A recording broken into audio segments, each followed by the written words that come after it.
Hi, today I'm with me HUAWEI Nova 10 and I'll show you the fingerprint scanner test on this device.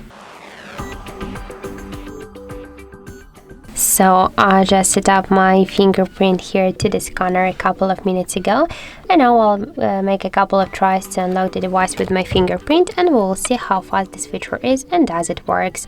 So let's start. 1, 2, 3, 4, 5. So as we can see, the fingerprint scanner works here correct and fast, but as you can see, with a simple touch we can't unlock the smartphone. That's why you should hold for a while the fingerprint scanner, and after that you can successfully unlock your device, because if you will make it with a simple touch, you have no chance just to unlock it. So that's it. Thank you for watching, and if you find this video helpful, don't forget to leave a like, comment and to subscribe our channel.